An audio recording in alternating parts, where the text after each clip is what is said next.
I'm here. This is now the fourth week that we're debating the Liberal government's refusal to produce documents relating to SDTC, the Sustainable Development Technology Company of Canada, also called the Green Slush Fund lately. The Parliament ordered the government and SDTC to produce documents. That was back in June of this year. And why is the Prime Minister and his cabinet and his government refusing to deliver those documents? Well, we don't know. But the longer that they delay, the more suspicious we become. Are some of the cabinet ministers involved? Are they involved in the graft related to the Green Slush Fund? I think that they need to come out and tell us what's going on. Now, the Liberals have raised specious arguments about why they can ignore this order, why they don't have to comply with it, something about contravening the Charter of Rights and Freedoms. What are the arguments? Well, we don't know, right? Because they haven't really stated them very clearly. And besides, who are they to judge? They're one of the litigants in this whole litigation. They're not the judge. And what the Liberals are conveniently ignoring is that the rights of Parliament are spelled out in our Constitution. We can look to Section 3, 4, and 5 of the Canadian Charter of Rights and Freedoms, but we can also look at the preamble of the Constitution Act 1867, which has this to say: Canada shall have a constitution similar in principle to that of the United Kingdom. That goes back 157 years now in our history. Section 18 of the Constitution Act also defines parliamentary privilege for the House of Commons and all its members as those enjoyed and exercised by the House of Commons of Parliament of the United Kingdom of Great Britain. Those privileges as they existed the day that Canada became a nation, July 1st, 1867. Now, that latter point is very important because with that comes 650 years of parliamentary tradition and history coming out of the mother of all parliaments in Westminster. One of those traditions is, of course, the principle of parliamentary sovereignty, that Parliament can make or unmake any law that it deems just and appropriate. And another one of these age-old traditions is the concept of responsible government, where the government, the Prime Minister and his cabinet, must always retain the confidence of the House, and they must answer questions from the opposition during daily question period relating to the business of government. And a third way that the House of Commons keeps the government to account is through motions, directing the government to do certain things. Now, an early example of that, at least early in my career, was a Conservative opposition motion in December 2019, just a few months after I had been elected, to create a special all-party committee of Parliament on China-Canada relations. That motion passed with the support of the Bloc Québécois and the NDP members of Parliament. Only the Liberals voted against it. Someone had pointed out at the time that this is the first time that the Liberal government under the current Prime Minister had lost a significant vote. Of course, 4 years earlier, they had been elected as a majority government, and so they could put through any legislation that they want or stopped any legislation or motions that they didn't like. Well, it was a whole new dynamic now. It was a minority government, and the Liberals had not yet figured out how they had to play nice with the opposition parties for a minority government, minority parliament to be successful. But in any event, I want to point out that the Liberals did comply with that motion, and we created a special committee on Canada-China relations. But things deteriorated pretty quickly after that. And we saw time and again that these Liberals, under the current Prime Minister, are holding Parliament in contempt. I'm going to raise three examples of when that happened. And of course, just to anticipate the end of my speech, the third example is going to be the Green Slush Fund that we're talking about, that is the subject of the day. But the first example was a pandemic power grab. Now, I remember that day very well. It was March 13th, 2020. The World Health Organization had called this virus to be a worldwide pandemic. We the parties consulted, and we agreed that we would suspend Parliament for 5 weeks, hoping that perhaps the worst of things would be over by then. But then the Liberals tried to pull a fast one on us. Just a couple of weeks later, they put forward a proposal that Parliament would be suspended for a long period of time and that they, the Liberals, would be given all the power that they want to tax as they pleased, to spend as they pleased, without parliamentary oversight, which we found just unbelievable. You know, Parliament has worked very effectively during other times of crisis, so what was so different this time? We put a quick stop to this insanity, and the Liberals had to back down. The second example of this government holding Parliament in contempt was with the Winnipeg lab affair. The Special Committee on China Relations, which we know that the Liberals didn't like very much, was investigating rumors that 2 employees of the Public Health Agency of Canada had been fired because of their direct ties to the Beijing communist regime. The committee ordered the production of documents, similarly to what we're doing with the Green Slush Fund, and on June 2nd, Parliament voted to confirm that order. The Liberals voted no, of course. Now, the government agency, PHAC, Public Health Agency Canada, didn't comply with this order, so on June 17, 2022, the House declared the agency to be in contempt of Parliament, and ordered that the President appear here in Parliament, in the House of Commons, to be reprimanded in public and to be ordered to produce the documents. The Speaker of the day, Mr. Anthony Rhoda, supported the majority of the House, of course. He was doing his job. So the honourable member is still a sitting member of the House, so I would say the honourable member for Timiskaming would be probably more appropriate. The honourable member for Langley Aldergrove. Yes, of course. I have the greatest respect for the member of, I forget the name of the riding, but the former Speaker of the House. He supported us, of course. He was doing his job. That's what the Speaker is supposed to do.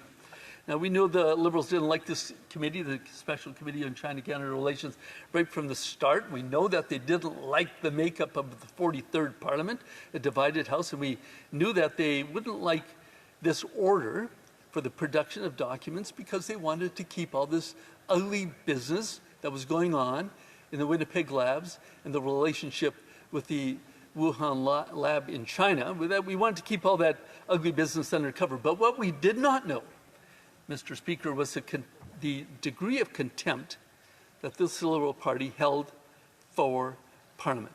But we found that out when the Attorney General, the Liberal Attorney General, sued the Speaker of the House, who is a member of the Liberal Party.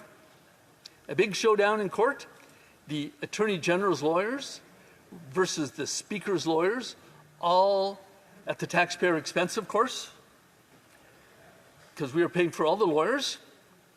We knew that this was a loser case right from the very, very start. We knew that no one was going to come out the winner, maybe except the lawyers, of course, who were charging their full hourly rate. In the end, the whole case fizzled out when the Prime Minister made his trip to the Governor General's mansion and asked her to dissolve Parliament and to drop the writ for a new election. In the end, the 43rd Parliament lasted only a mere 23 months.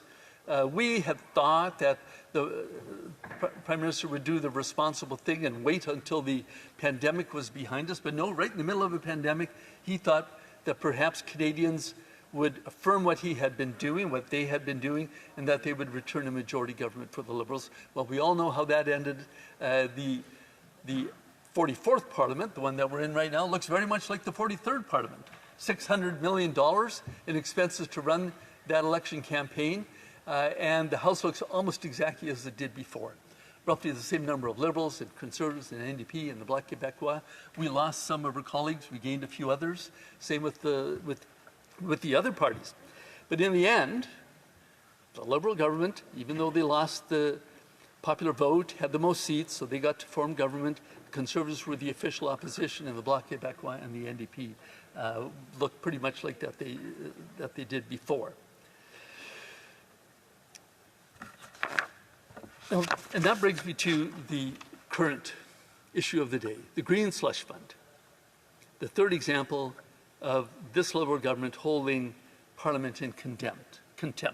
The scandal started with some whistleblowers who worked at Sustainable Development Technology Canada, who smelled a rat and called in the Auditor General.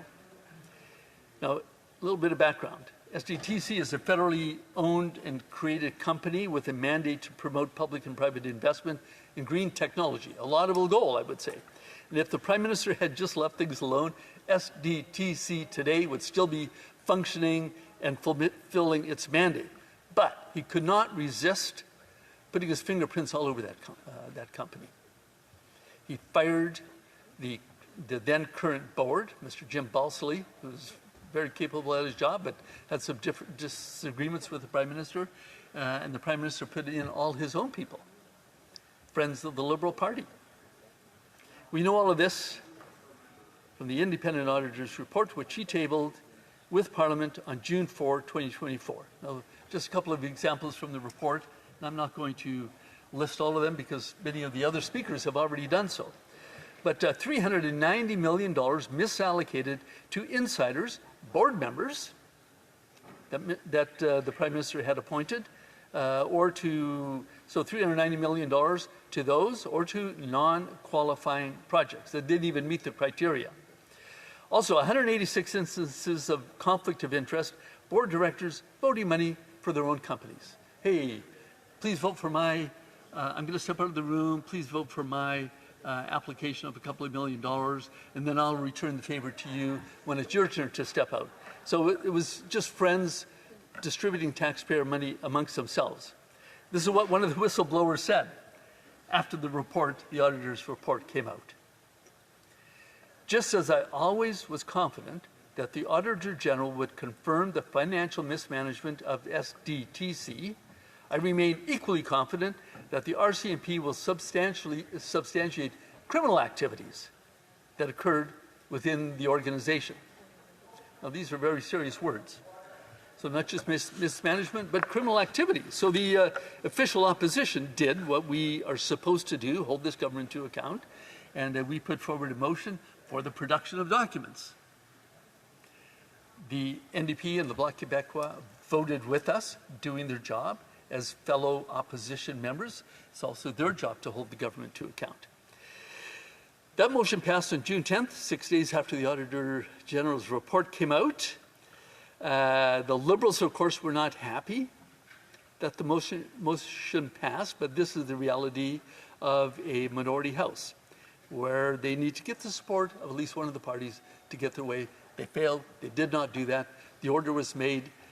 Parliament is supreme. Parliament has the authority to do this. This is definitely within our jurisdiction to do so, but the Liberals just refuse. They think that they have some arguments to say that they don't have to comply with the order, which they didn't. They ignored it. And so we came back here to Ottawa, to Parliament in September, and things got ugly. We appealed to the Speaker and asked him to rule on the question of privilege. We argued, based on the age-old rules, that Parliament has the right, the privilege of demanding the production of documents when they see fit to do so. The Speaker ruled in our favor, and I'm just going to read one sentence from the Speaker's ruling. The Chair cannot come to any other conclusion but to find that a prima facie case of privilege, question of privilege has been established. Now, Mr. Speaker, you'd think that that would be the end of the story. It was pretty clear. But we know what these Liberals think about speakers who make rulings that they disagree with. They sue them, hoping maybe to find a judge that is going to turn a blind eye to the centuries-old traditions of parliamentary proceedings, parliamentary privilege. They did it before. Will they do it again? Or will they just keep dodging and weaving as they have for the last 4 weeks, actually since June, so that nothing gets done around here? And Mr. Speaker, it is because of this contemptuous behavior of the Liberal government that things have ground to a halt here in Canada's Parliament. Now, we know the Liberals don't like an aggressive opposition. I get it. They just think that we should all play nice. Hey, we're all in this together, they like to say. But we are just doing our job as the official opposition, holding this government to account as prescribed by Canada's Constitution. Now, the Liberals need to do their job and comply with the order so that we can all get back to work. That's what we want to do, Mr. Speaker. We've got important work to do here. But the Liberals' refusal to act is what's causing us to have ground to a halt here. Now, the Liberals have not formally lost confidence of the House because the NDP, despite all their bluff and blunder, continue to support this corrupt and incompetent regime. But the Liberals have lost the confidence of the people of Canada. I know that. This is what my colleagues and I are hearing at home, in our ridings, when we're out knocking on doors, when we're at events in our communities. It's what we heard in the 2 recent by-elections, where the Liberals' base supporters are even saying, enough is enough. Time for a change. Now, here's an idea for the Prime Minister. Don't comply with the order, but the Green Slush Fund, don't even bother taking the Speaker to court.